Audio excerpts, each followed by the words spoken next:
Greetings guys, hope you are all doing well. Today I figured we'd do the rail comet. What the rail comet excels in is, like any comet, it has crazy tank, and this rail variation in particular has really good range control, despite only having one web. The overdrive and the low helps with our speed man as well with the agency overclocker.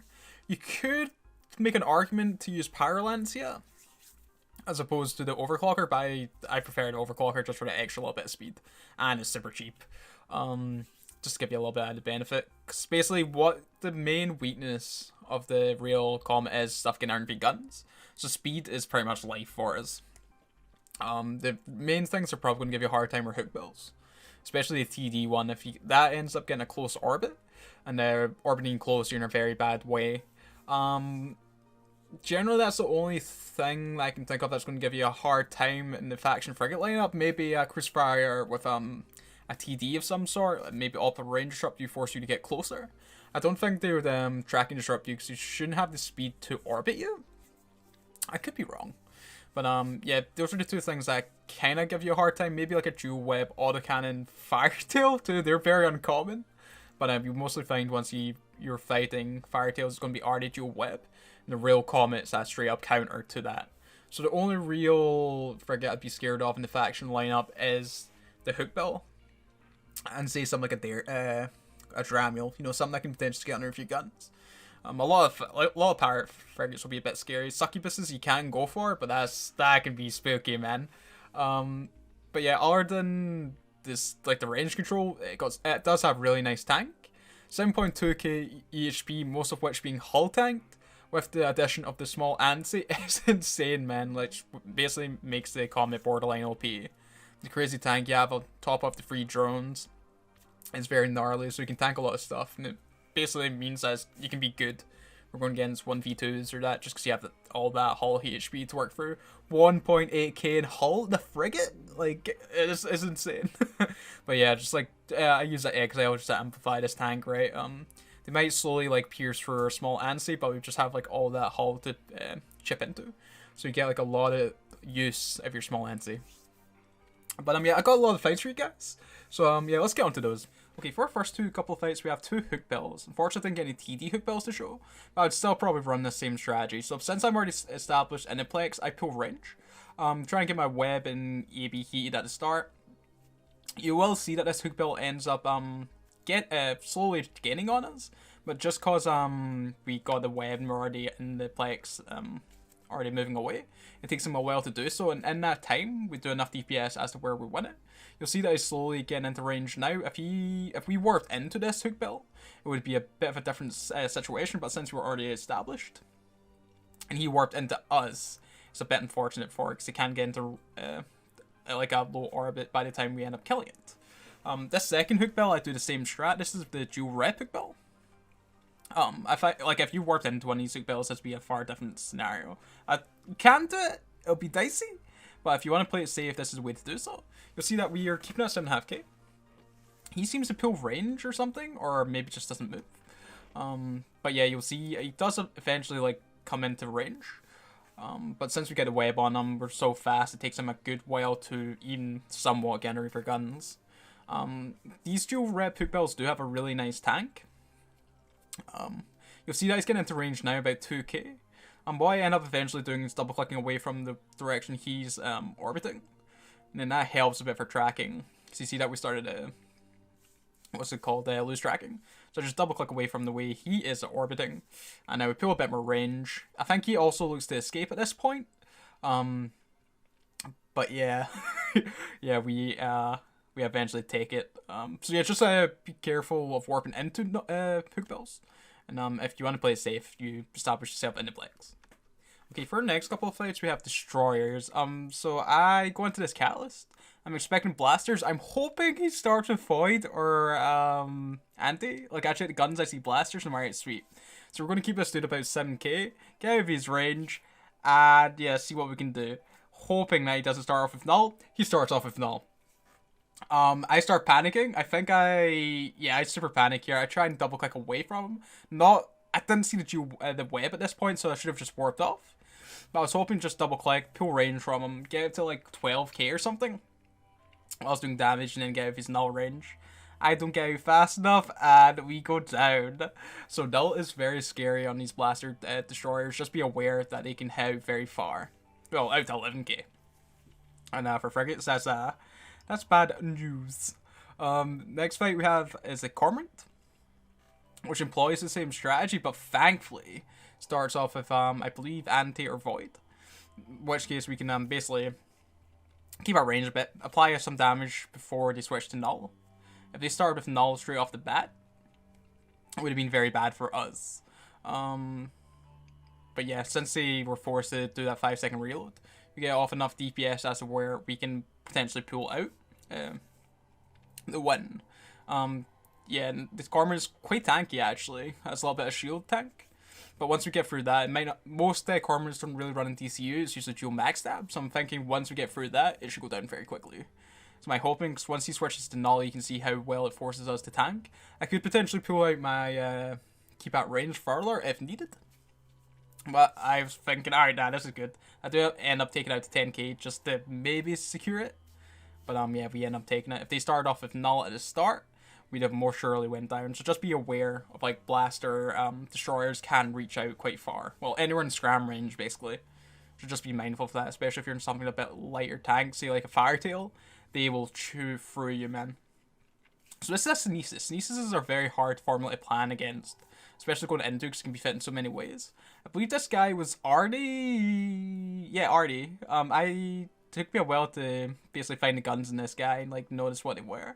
Now I wasn't sure whether to orbit this guy to reduce his Artie TPS or keep him at range. I ended up keeping him at range throughout this fight, and then looking to escape a little bit through it.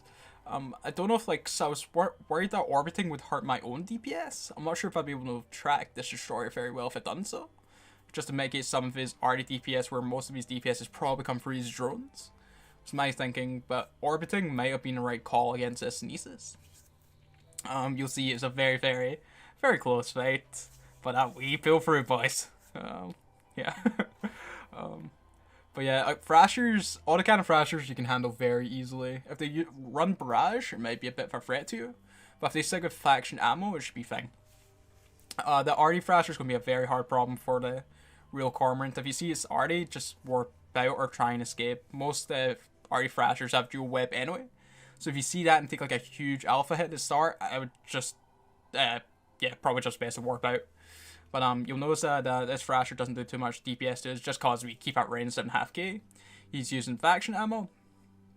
And yeah, just can't reach out to us. If he switched to Barrage, it would force us to maybe like warp off or, you know, tank a little bit. But he does not. Okay, for our next couple of fights, we have Comets. The first of which being a Blaster Comet. Blaster Comets are basically going to be your bread and butter, man. You should be able to easily handle a Blaster Comet in this real Comet. You should have full range control and be able to basically dictate what range you want to fight at. Usually about 7.5k, or you can pull it out further. Because even at 7.5k, you'll notice this Blaster Comet ends up switching to null and applying quite well to us. So if you're worried about it, you can like just overheat everything and keep at 8k. I would recommend if you're going out to like 8k or 9k or something, overheat your scram. Just to make sure they don't escape. I'm always like very paranoid of this, so I keep my scram heated throughout this fight. That's not really necessary. We can just keep it cold until we pull out further, like we do now, just to secure it. But yeah, even with the fact that null's only hitting out 7.5k, it still does quite well, man. You'll see it's forcing us to rev quite well, getting us into hull. But yeah, nevertheless, GF Frigate. This next one's a Rail Comet. Rail Comets are always going to be like down to the wire, man. It depends. I'm pretty sure it's a mirror match, me against Lark here. There's a few ways that some people can like change the effect of the Rail Comet. Some people do 1-2-5s. For fitting purposes, and then you can fit like dual max stabs. You can still do that with the 1-51, but you'll need to like meta the web and like scram and stuff, and maybe take away the NOS, so that way you get more DPS out of your Rail Comet. But less range control. You could also, instead of the override, put resistances for more tank. So there's a couple of ways I can differ the rail fit. I do like this fit better though. I'm always very keen for rail control. Range control in my fits. But you'll see, this is pretty close, man. It's pretty damn even at this point. I run out of cap, unfortunately, due to a bad roll, and we forgot to set out an auto reload. But I don't think that came too much into play here. Could have potentially, because there's like a couple of shots in it, but nevertheless, GF Lark. Here we have a fight against another real Comet. This one's a bit different in that it has a 200 plate. So a bit more beefy. And I believe this fella isn't running T2 hull rigs, right? So I'll just keep that in consideration whilst we fight this. Because this is another down to the wire fight. There's not too much to add in the real versus real Comet. Just keep yourself at 7.5k, pray that your hits do well. Now just make sure you start your small anti off like relatively early as you come in out of shield, just so you can get all the most efficiency out of your small anti, because basically that's what comes down to the real versus real fight. Hit RNG and basically who handled their reps better. So you'll see, bad. He seems to have more hull buffer at the moment, but because he's not rocking T2 hull rigs, we might just pull it out. So GF, man. Alright, next fight we have against a Vigil Fleet. Vigil Fleet's gonna be very dicey for the real Comet. It has like two plays, whether orbiting out far, getting out of your optimal, or the safer play, or the smarter play, orbiting close, getting underneath the rails. The Vigil Fleet tends to like stick out of this out far, where we got the web and the scram on them. Basically, this Vigil Fleet should have range control. Either is once the orbit is close or pull out. I don't know what the idea of the Vigil is just now. I think it's trying to orbit out for web range. I think it's the plan. Cause at the current, this is our perfect range, right? Like we have a 9k optimal. We should be tracking him thinking it's gonna reach. I burn out my web here trying to keep hold of him. He pulls out far. And this is when I get a bit worried. I'm like, alright, he's either... I feel like he's going to leave at this point, but he doesn't. So I load long range ammo. And then at this point I see him coming back in. We don't have the web, so if he orbited us close, we'd be in a very bad way. But it seems like he's very wishy-washy. I'm not sure if he's one... He seems like he's one to orbit around 10k as opposed to close. And he looks like he's trying to escape now. But because we have the long range ammo loaded, we end up finishing him, thankfully. So GF, man. Here we're up against a dual web beam slicer. This is a no-go for you. I sort of know what I'm expecting going into this, but I figured I'd give it a bash, even if our hull buffer. I can eventually tank it whilst DPSing him down, but no. Yeah, the beams do like so much DPS, man. He's buffer tanked more so than us. He doesn't have any active tank, but it'll take us way too long to burst him down. Thankfully though, he's dual web. Even if he wasn't dual web, we could probably range control him and leave.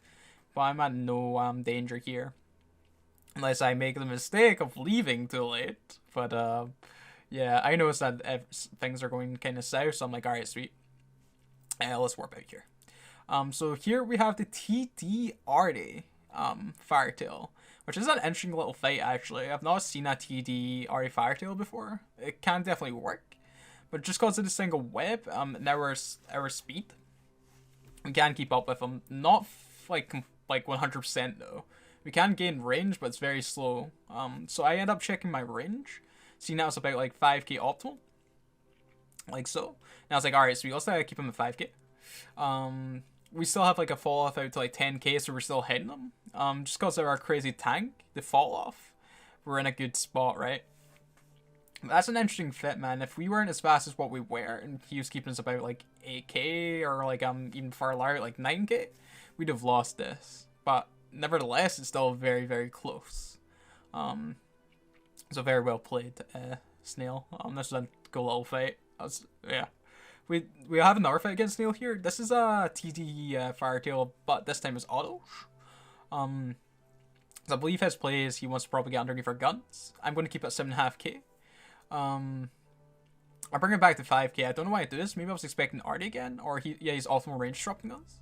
So I'm like, alright, let's bring it to 5k. I'm surprised. I thought he'd maybe want to orbit us close with his TD. He does end up switching to tracking disrupt. I guess he's wanting to force us close and then tracking disrupt was his play. So that's what you do. You'll see the TD drop off as an input back on. I should have clicked and noticed this is the time when you change his TD, his tracking script, or optimal, the tracking script. But I didn't clock on at the time. So but yeah, once I start seeing like my tracking start to become a problem, I basically keep our range at, since we have speed. If we can keep ourselves at 7.5k, tracking isn't really an issue so much. And we can still apply pretty well. I do end up double clicking space just to get the final couple of hits. Nevertheless, GF again, man. Alright, let's fight against a Merlin and a Crewer. I see this Merlin and knows bait, or I see a Crewer in D-scan. I'm like, alright, I hope these guys are together, or maybe the Crewers just want a third party. So this Merlin's very tanky. I can keep out range of his blasters. This is no problem. I want DPS down as soon as possible so I can focus more so on the Crewer. My plan on the Crewer is hoping that has T2 Nosses or Loots. In which case, if I keep at like 7.5 or 8k, I'm going to keep out of range of those. The only worry is maybe their faction Newts. Nosses and Newts. In which case, it might be a bit of a problem for me. But thankfully, as the Crewer's arriving, we get the Merlin done. I keep the Crewer at 8k. He does get a good approach as at the start, because I believe he's MWD fit. But once we pull out the 8k, the Nosses shouldn't be too much of a problem. You'll see that we're getting reduced by 16 kilojoule a second. But you'll see that end up like reducing to like -4, -6, which is like easy enough for us to handle. And once we pull out a little bit further, it should just keep on staying relatively low. You'll also notice that we don't need the tank very well here. That's because this fellow only has a low range ammos loaded, or in the hold. So if you had like Scorch or something like that for his pulses, this might have been a bit of a different fight. So I'm noticing I'm still getting a lot of cap pressure from these Nosses. If I was forced to rep as well, it may have been a bit of a different predicament, right? But thankfully, just cause it's literally just his drone that's applying DPS, his guns are doing nothing to his. Just because I believe it's like some like X-ray or something he has in his hold, so he learned a valuable lesson. Keep more than 1 damage, more than 1 ammos in your hold, right? Because even if you're supplying any form of DPS with Scorch or something, forcing us to tank, either cap would have been a bad situation for us. But this stuff against a suck. I'm hoping it's going to be like the shield extender suck. I'm thinking, alright, he may have range control, but in which case we'll load the Iridium and we'll still be able to apply some form of damage, hopefully tank him enough as to where we can force him off or potentially get him off guard. But he seems to ram me or get close. I don't know why he stays so close throughout this fight. This is a weird active Succubus with like without a cap injector. It's a very blingy Succubus too. So yeah, he basically keeps that 10k this whole fight in this thing, so I'm allowed to stick to antimatter. You see that I switched it to Iridium. I start expecting him to kite out. It seems like he wants to brawl, which is weird because I believe he dies with a standard loaded. I guess that's just a cap issue with the shield extender is running without a cap booster. So it was a very interesting little fight. This it's still very close. I was super worried that this might be like a brawly Succubus, I guess, under guns, but regardless, it is not. So GF. Alright guys, so that's the fight I had for you guys today. I had really good fun with such real Comet, man.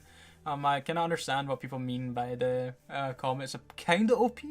I do feel like it should have its hull HP reduced a slight bit, maybe like 5% or something.